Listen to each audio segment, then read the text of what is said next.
आएगी और सृष्टि खत्म हो जाएगी। यह उन बातों में एक है जिसे धर्म और विज्ञान दोनों मानते हैं। दोनों की थ्योरी, तरीका, वजह अलग अलग जरूर हैं, लेकिन जीव जगत का अंत तय है, इस बात पर दोनों एक मत है। लेकिन यह अंत कैसे होगा, कब होगा और इसकी क्या कोई सटीक निशानी है जिससे यह पता चल सके कि अब दुनिया खत्म होने वाली है? तो जवाब है हां, है। यह जवाब छुपा है हजारों साल पुराने एक शिवधाम में, उस धाम में स्थापित महादेव के अंगूठे में। नमः शिवाय। देवों के देव महादेव, करुणा भरी तो नीलकंठ, क्रोधित हों तो रुद्र, लेकिन संहार करें तो महाकाल।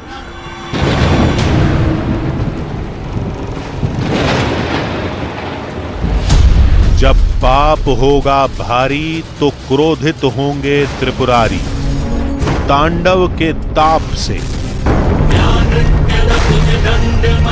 त्रिनेत्र के ताप से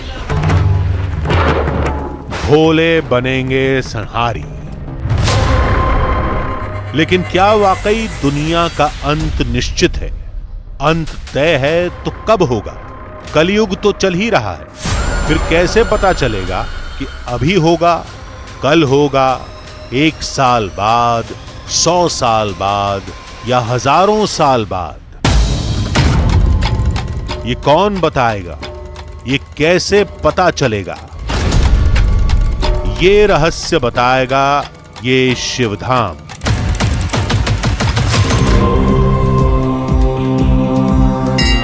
वो धाम जिसके कण कण में शिव है और हर क्षण चमत्कार। यहां अच्छा भला बुरा जो भी आया वो नतमस्तक हुआ। दुनिया की एक लौती जगह जहां दिखेगा सृष्टि के विनाश का पहला संकेत। धरती का एकमात्र स्थान जहां आज भी है मां सरस्वती का वास। वो जंगल, वो आश्रम जहां श्री राम ने ली थी शिक्षा, जहां महादेव के अंगूठे पर टिका है सारा संसार। तो क्या ये सब आप देखना चाहेंगे? अगर हां, तो चलिए हमारे साथ अचलेश्वर महादेव के चमत्कारी दरबार।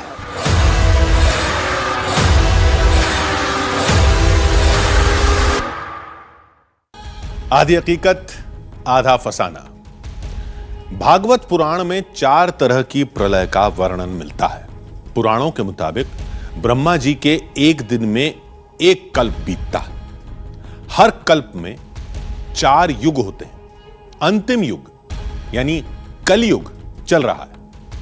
लोगों का दावा था कि कलयुग का अंत जब पास आएगा तब सृष्टि के विनाश की सबसे पहली हलचल, सबसे पहली निशानी माउंट आबू में दिखाई देगी, वो भी अचलेश्वर महादेव में।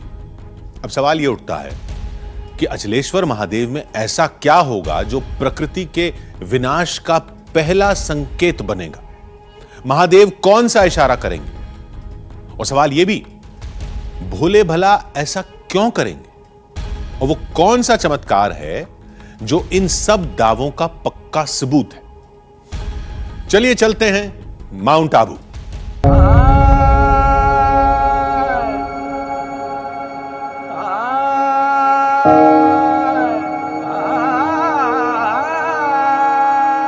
माउंट आबू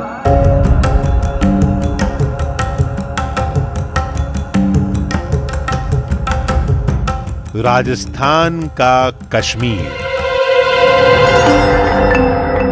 मरुस्थल का इकलौता हिल स्टेशन, रेत के समंदर के तट पर बसा प्रकृति का नायाब नमूना। यहां भक्ति, शक्ति और शांति का अद्भुत संगम मिलता है। जितनी खूबसूरत मंजिल उसका उतना ही शानदार सफर। लेकिन इस बार नजारे निगाहों में झांक रहे थे और हम सवालों में गुम थे। वो कहते हैं ना, बंद मुट्ठी लाख की, खुली और खाली तो खाक की। कहीं हमारी आंखों में धूल तो नहीं झोंकी गई? कहीं ये किसी की सिर्फ टीवी पर दिखने और मशहूर होने की हल्की कोशिश तो नहीं? रास्ते भर ये सवाल हमें परेशान करते रहे। माउंट आबू तो लाखों लोग घूमने जाते हैं, तो फिर वहां ऐसा क्या है जिसे कोई नहीं देख पाया? वहां ऐसा क्या होगा जो आने वाले वक्त में पूरी दुनिया के होश उड़ा देगा, जिसे लेकर इतने बड़े बड़े दावे किए जा रहे हैं?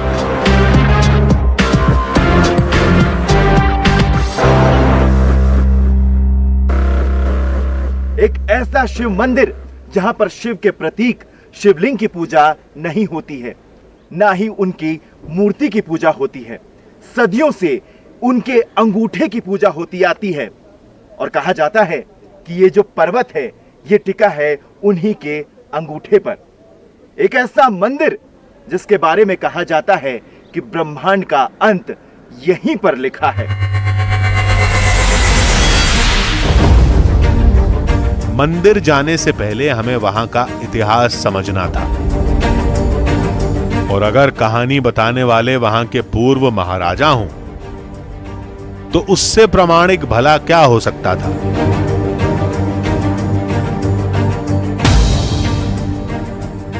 जो आबू पर्वत है ये 12 मील लंबा है, 6 मील चौड़ा है। यहाँ पहले बहुत बड़ा खड्डा था, जहाँ ये पर्वत है, इनफैथोमेबल डेप्थ, जिसकी कोई आप अंदाज नहीं लगा सकते, इतना गहरा था। पानी से भरा रहता, वो नेचुरली इधर उधर का पानी सब खड्डे में इकट्ठा हो, वो सूखता नहीं था, नेचुरल खड्डा था। 12 मील लंबी और हजारों फीट गहरी खाई भर भी गई और वहां हजारों फीट ऊंचा पहाड़ भी प्रकट हो गया। ये कैसे मुमकिन है? हमें लगा कि सदियों पहले टेक्टोनिक प्लेट्स की बड़ी हलचल ने शायद ये कमाल किया होगा, लेकिन ऐसा नहीं था। कहते हैं इसका रहस्य अचलेश्वर शिवधाम और पुराणों में लिखी कहानी में छुपा है। ये अरावली हिमालय से पुराना है, हमारा बहुत प्राचीन पहाड़ है। बहुत ये तो दिव्य स्थान है। अचलेश्वर जो जगह है उनका तो 2-3 पुराणों में कथा है। बाकी अचलेश्वर का शिव पुराण में भी है। अचलेश्वर जो गुफा है वो करोड़ों वर्ष पुरानी है। काशी विश्वनाथ जी का अंगूठा है, जिससे अबुर्दा अचल को अचल किया है, इसलिए उनको अचलेश्वर महादेव कहते हैं। यह तो अभी प्राकृतिक है, महाराज परमात्मा की लीला है, ईश्वर की। इसको कैसे मंदिर की तलाश हमें इतनी दूर से थी, अचलेश्वर महादेव मंदिर, जहां पर ना भगवान शिव की मूर्ति की पूजा होती है और ना ही उनके शिवलिंग की। एक ऐसा मंदिर जहां पर शिव भगवान के अंगूठे की पूजा होती है, जिसके नीचे बसा है एक पाताल लोक का ऐसा रहस्य, जिसको जानने के लिए हम यहां पर आए हैं। तो चलिए देखते हैं महादेव का वो चमत्कार।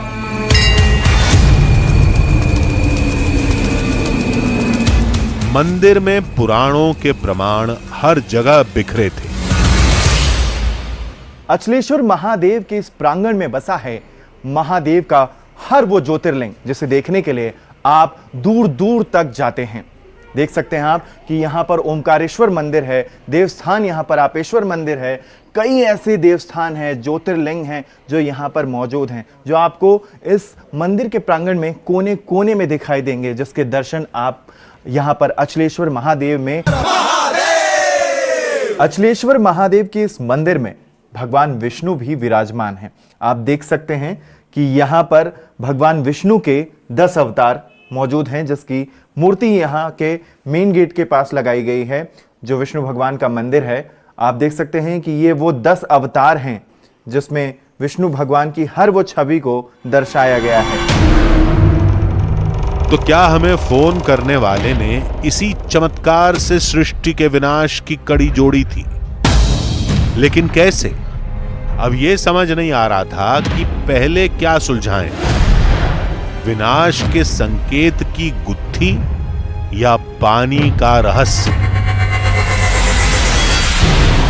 कहानी शुरू होते ही उलझने लगी थी। हमने फौरन उस शख्स को फोन किया जिसने हमें बुलाया था। उसी के पास हमारे सारे सवालों के जवाब मिलेंगे।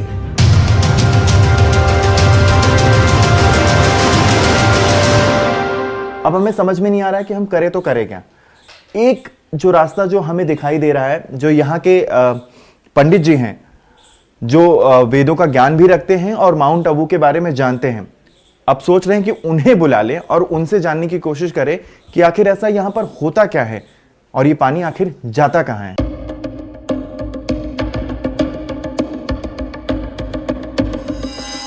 पंडित जी नमस्ते, मेरा नाम आलोक मिश्रा है और मैं न्यूज़ 18 इंडिया से बोल रहा हूँ। जी जी जी जी जी आपके क्षेत्र में आए थे अचलेश्वर महादेव मंदिर में। जी जी बस वही जानने की कोशिश कर रहे थे, तो अगर आप आ पाएँ तो।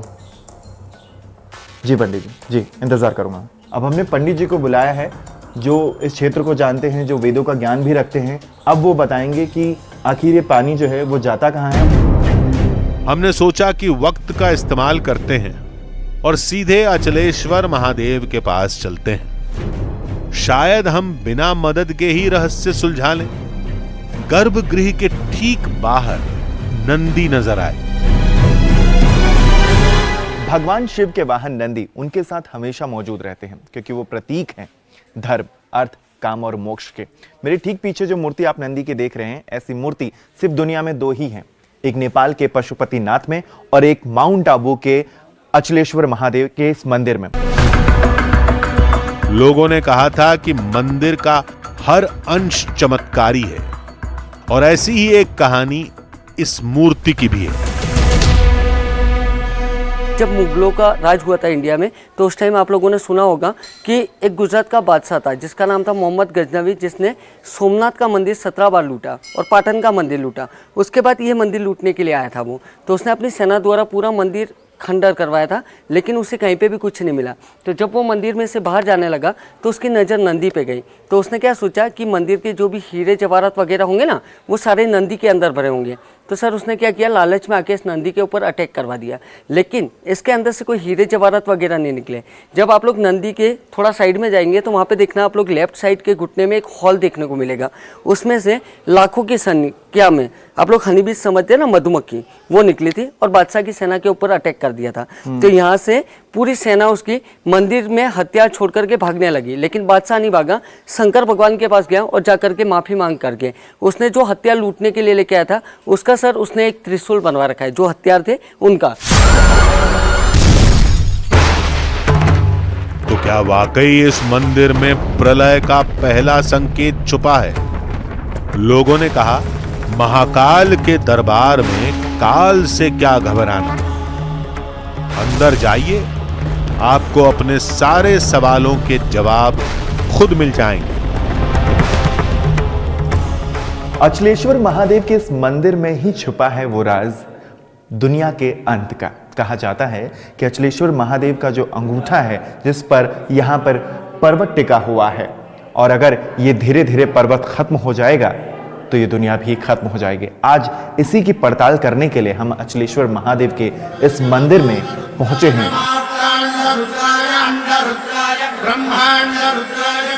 गर्भगृह के अंदर भक्तों की भीड़ थी।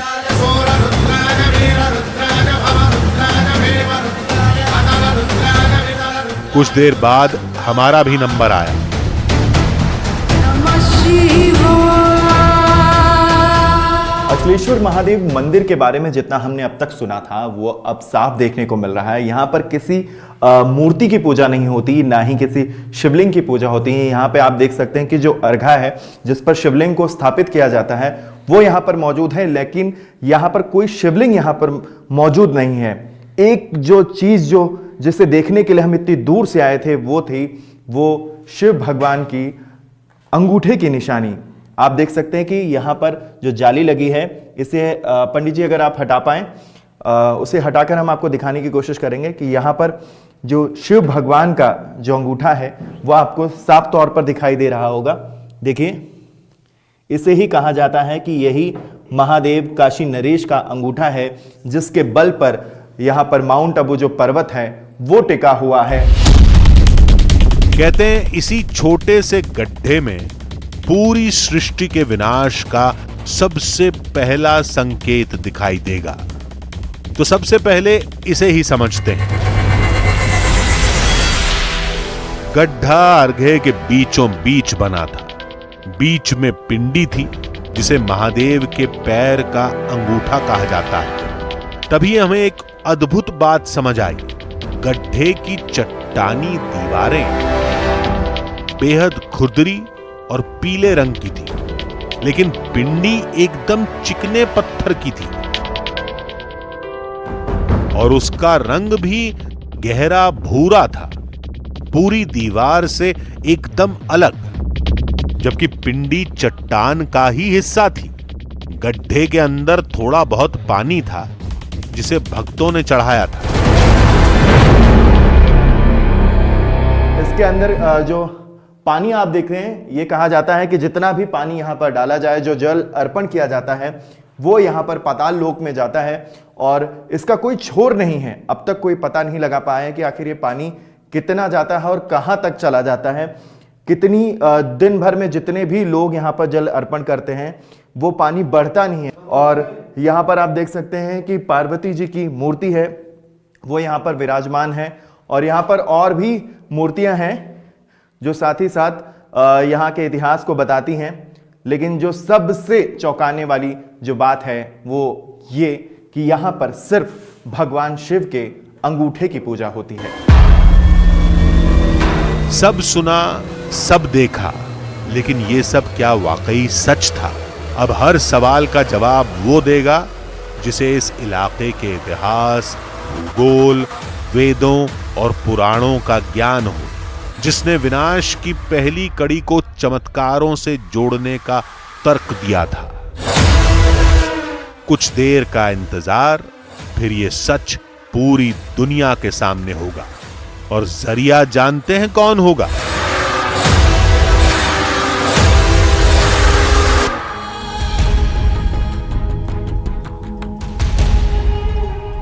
आधी हकीकत आधा फसाना। जी हां, हम ही जरिया हैं। तो यकीन मानिए बिना जड़ तक जाए हम कोई दावा भी नहीं करेंगे और ना करते हैं। इसलिए हमने दिमाग लगाया कि शायद गड्ढे का अंतिम सिरा कहीं बाहर निकलता होगा। सोचिए, महादेव का कोई भक्त कितना जल चढ़ाता है? ज्यादा से ज्यादा 1 लोटा। अब उतने से तो गड्ढा भरेगा नहीं। दूसरे भक्त का नंबर आने तक पानी बह जाता होगा और लोगों ने इसे चमत्कार और गड्ढे को खाई मान लिया होगा। हमने सोचा कि हम गड्ढे में कोई पैमाना लगा देंगे, फिर तेजी से ढेर सारा पानी डालेंगे। पानी के बहने से पहले पैमाने पर निशान पड़ जाएगा। बस हो गया चमत्कार डिकोड।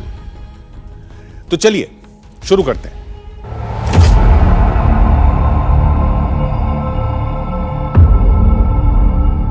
माउंट आबू की कहानी युगों पहले अचलेश्वर महादेव से शुरू हुई थी और खत्म भी यहीं से होगी, और उसी के साथ दुनिया भी खत्म हो जाएगी।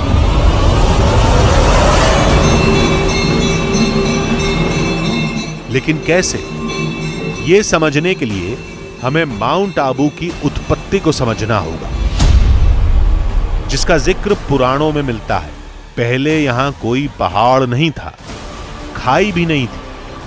यहां जंगल था जिसमें गुरु वशिष्ठ का आश्रम था, और यहीं श्री राम और उनके भाइयों ने महर्षि वशिष्ठ से दीक्षा ली थी। राम, भरत, शत्रु और लक्ष्मण दोनों, चारों भाइयों।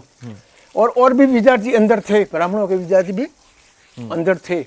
तो मतलब सब शिक्षा पूरी हो गई। उसके बाद में जाने लगे तो उत्तम नाम का जो एक विद्यार्थी था, तो वो मतलब घर जाने लगा। तो उन्होंने पहले अब बोला कि गुरु मैं जा रहा हूँ, आपको गुरु दीक्षा लेना चाहता हूँ। तो उसने बोला कि मुझे तो कुछ चाहिए नहीं, गुरु माता से पूछ लो। वो जाकर पूछा, माता जी से पूछा कि माता जी ये गुरु दीक्षा लेना चाहता हूँ। तो बोला मुझे कुछ नहीं चाहिए, लेकिन देना ही चाहता है तो मुझे दिव्य कुंडल ला के दे दे। तो माता ने वो दिव्य कुंडल दे दिए। उत्तम नाम का लड़का लेकर रवाना हो गया। वो अंदर ध्यान में बैठ गया। पीछे 10 नग लगा हुआ था। दिव्य कुंडल लेके पताल में चला गया। ध्यान छूटा, देखा कि दिव्य कुंडल है ही नहीं। वो रोने लगा, वशिष्ठ मुनि के पास में रोने लगा, गुरुजी मैं से ये तो जाके लेके आया था, लेकिन यहाँ दिव्य कुंडल गायब हो गए। फिर उन्होंने इंद्र भगवान को प्रार्थना की, तब फिर उन्हें गदा का भ्रमण किया, उसको ब्रह्मखाई बना दिया। थोड़ी देर में हमें यहां बुलाने वाला शख्स भी आ गया। हमने उससे पूछा कि अगर यहां खाई थी तो ये पूरा पर्वत कहां से आ गया। महर्षि वशिष्ठ ने एक दिन भ्रमण करते करते देखा, उनकी जो प्रिय गाय थी, जिनकी वो सेवा किया करते थे, नंदिनी गाय, बड़ी दिव्य गाय थी, तो उसको साथ लेकर के यहाँ से भ्रमण करते हुए निकल रहे थे, तो अनायास वो गाय उस खाई में, उस खड्डे में गिर गई। सरस्वती जी का आह्वान किया, भगवान वरुण का आह्वान किया, तो वो सारा जो खड्डा था भरपूर जल राशि से परिपूर्ण हुआ और गाय तैरकर बाहर आ गई। कहानी के मुताबिक सरस्वती नदी के जाने से खाई फिर बन गई, तो गुरु वशिष्ठ ने उसे हमेशा के लिए बंद करने का एक रास्ता सोचा। वो गए हिमालय के पास, जो पर्वतों का राजा है, उनके पास जाकर के कहा कि एक पर्वत मुझे चाहिए। तो हिमालय ने कहा कि महाराज मेरा पुत्र है नंदीवर्धन, आप उसको ले जा सकते हैं, मैं उससे कह देता हूँ। तो नंदीवर्धन, जो ये माउंट आबू है, इसका मूल नाम नंदीवर्धन है, नंदीवर्धन पर्वत है। इसके पास जब वशिष्ठ मुनि पहुंचे तो उन्होंने कहा बिल्कुल जो आ गया, परंतु वो यहाँ आने में समर्थ नहीं था कि मैं कैसे आपके साथ जाऊं, और वहाँ का ऐसा दिव्य वातावरण था। तो भगवान महात्मा वशिष्ठ ने उनसे कहा कि जैसा वातावरण तेरा यहाँ है वैसा ही वातावरण मैं वहाँ पर भी ऐसा तुझे आशीर्वाद देता हूँ। तो आशीर्वाद दिया कि यहाँ जितनी जड़ी बूटियाँ हैं वो जड़ी बूटियाँ वहाँ पर भी तेरे ऊपर होगी। तो सब आशीर्वाद दिए। फिर जाने में सक्षम नहीं था, तो उसका एक मित्र था नाग, जिसका नाम था अर्बुद, सर्प था। तो उसको भगवान वशिष्ठ ने आज्ञा दी कि तुम इसको, नंदीवर्धन को अपनी पीठ पर बिठा और इसको वहाँ ले जाकर स्थापित करो। तो संत की आज्ञा थी, यहाँ लाए, स्थापित कर दिया। तो उसको भी वरदान दिया कि नंदीवर्धन का आज से नाम तेरे नाम से जाना जाएगा। तो इसका नंदीवर्धन नाम हटकर के नाम उन्होंने ही रखा अर्बुदांचल नाम। आज भी इसका नाम अर्बुदांचल है। उस शख्स ने कहा कि खाई का एक मुंह ऊपर की तरफ खुला है, इसलिए उसमें जितना भी पानी डालो वो भरता नहीं है, सारा पानी पाताल में चला जाता है। हमने पूछा कि फिर यहां महादेव कैसे आ गए। लेकर के आए, स्थापित कर दिया, परंतु वो पूर्ण रूप से स्थापित नहीं हो पाया। तो उन्होंने सोचा कि ये स्थापित नहीं होगा तो ये तो बल्कि और भी खराब काम है। तो उन्होंने फिर भगवान काशी विश्वनाथ का तप करना प्रारंभ किया, क्योंकि भगवान महादेव की वो परम उपासक थे। तो उन्होंने तप करके महादेव को प्रसन्न किया। महादेव ने कहा कि इस पर्वत को आप अचल कर दीजिए आपकी कृपा दृष्टि से। भगवान ने अंगूठा भिड़ा दिया वहां से अखिलेश्वर महादेव नाम है उसको। वो लिंक नहीं है, वो खाइए इसे, आप बत्ती ग्रह का अंदर देखोगे तो वो अंगूठा दिखेगा अंदर, शिवलिंग नहीं है। हमने उससे पूछा कि जब यहाँ अचलेश्वर खुद मौजूद है तो फिर यहाँ विनाश के संकेत कैसे देखने को मिलेंगे। कहा जाता है कि जिस दिन यह अंगूठा हट जाएगा जी, उस दिन माउंट आबू पूरी तरीके से तहस नहस हो जाएगा और दुनिया की भी बात होती। तो ये क्या कहानी है? जी बिल्कुल, क्योंकि मान्यता और प्रमाण भी है कि ये जो माउंट आबू है ये भगवान ने अपने अंगुष्ठ पर धारण कर रखा है, या कहते हैं कि उन्हीं के उस अंगूठे की शक्ति के कारण ही यह टिका हुआ है। अब यहाँ का वातावरण भक्तिमय है, यहाँ आज भी महात्मा तप करते हैं, तो उनके तप के प्रभाव से तो ये सारा पूरा पर्वत टिका हुआ है। कालांतर में अगर अत्याचार बढ़ते हैं, पाप बढ़ते हैं, और हो ना हो तो हो सकता है, क्योंकि संत ऐसा कहते हैं आज भी बड़े बड़े महात्मा की, अगर यहाँ पर पाप बढ़ेंगे तो निश्चित ही प्रकृति है, प्रकृति इसको स्वयं में वापस अपने आप में विलीन कर ले। इस कहानी और थ्योरी के मुताबिक जब तपस्वी धरती पर नहीं रहेंगे उस समय अर्बुदांचल को स्थिर रहने की जरूरत नहीं होगी। तब महादेव अपना अंगूठा हटा लेंगे और माउंट आबू खत्म हो जाएगा। और ये सब तब होगा जब कलयुग अपने चरम पर होगा।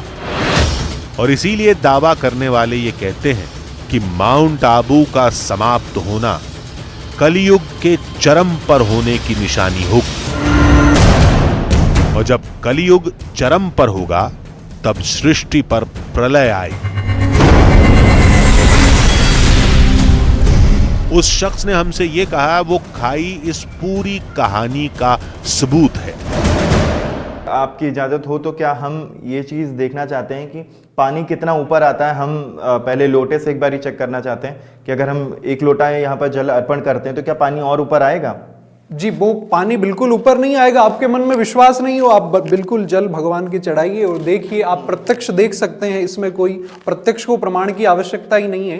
अब हम जल अर्पण करने की कोशिश करेंगे इस कुंड में और देखेंगे कि क्या जो जल का स्तर है वो ऊपर आता है या नहीं आता। उस शख्स ने कहा कि हम चाहें तो खुद भी जांच कर सकते हैं। हम भी पूरी तैयारी के साथ आए थे। और अब हम अर्पण करने की कोशिश करेंगे इस कुंड में और जानेंगे कि क्या जल स्तर बढ़ता है और ये पानी कहीं ऊपर आता है या नहीं आता है। तो पंडित जी शुरुआत करें। जी, आप जल से बिल्कुल प्रत्यक्ष देख करके। हमें डर यह था कि पानी डालते ही बह गया तो गड्ढे का भरना साबित नहीं होगा, इसलिए हम उसमें कोई पैमाना डालकर देखेंगे। तो पहले हम लोटे का जल इस कुंड में डालेंगे और देखते हैं कि पानी कितना भर जाता है। एक चीज और कर सकते हैं कि क्या हम माला से एक बारी चेक कर लें कि कितना पानी ऊपर आ रहा है। हाँ बिल्कुल, आप चेक कीजिए कैमरे के ऊपर। यह तो प्रत्यक्ष प्रमाणित बात है। हमने ब्रह्म खाई के मुहाने के अंदर माला डाली। इस माला को अब हम एक बारी कुंड में डालने की कोशिश कर रहे हैं और देखते हैं कि ये माला कहाँ तक जाती है, जिससे हमें अंदाजा लगेगा क्या पानी का जल स्तर जो है वो बढ़ रहा है या नहीं बढ़ रहा है। सबसे पहले हमने छोटे लोटे से पानी डाला। पानी 1 इंच भी बढ़ता नहीं दिखा। कोच नहीं, बस हमें ये जानने की कोशिश कर रहे हैं कि ये पानी ऊपर क्यों नहीं बढ़ रहा है और क्या सच में पानी का स्तर जो है ज्यादा पानी डालने के बाद बढ़ता है या नहीं बढ़ता। हाँ नहीं, बिल्कुल, आप थोड़े बड़े पात्र में बिल्कुल जल लीजिए और भगवान को अर्पण कीजिए और आप आंखों से ही देखिए, क्योंकि यह तो प्रमाणित बात है। हमने सोचा कि छोटे से लोटे में पानी बहुत कम था, इसलिए ऐसा हुआ होगा। अब हम बड़े घड़े का इस्तेमाल करके देखेंगे, देखते हैं क्या होता है। तो अब हम मिट्टी का जो घड़ा है, मतलब उस लोटे से जो बड़ा पात्र है, उससे अब पानी डालने की कोशिश करेंगे और देखते हैं कि पानी का स्तर अब बढ़ता है या नहीं बढ़ता है।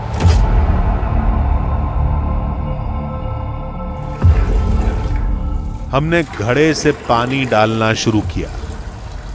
यकीन नहीं हो रहा था। हमारी थ्योरी आंखों के सामने फेल हो रही थी।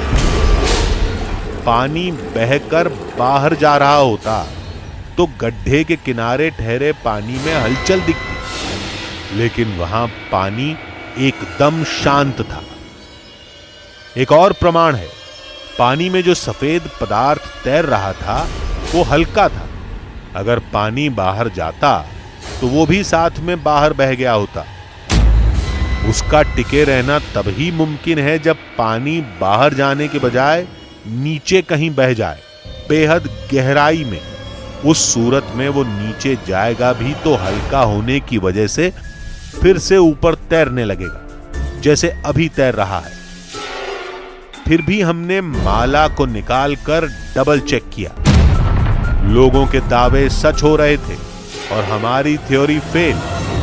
लेकिन यहां एक आखिरी कोशिश करते हैं। हमने बड़े मर्तबान से कई लीटर पानी डाला, लेकिन इस बार भी वही हुआ। हमने फिर माला को निकाल कर देखा।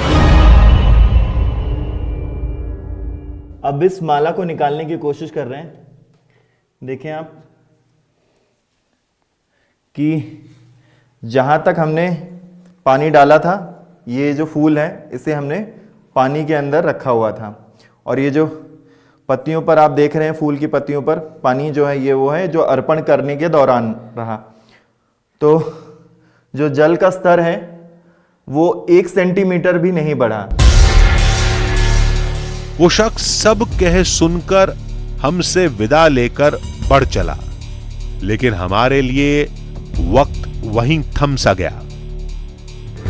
हम काफी देर तक ठहरे रहे, सोचते रहे, इस काल के अंत में क्या होगा, कब होगा, कैसे होगा।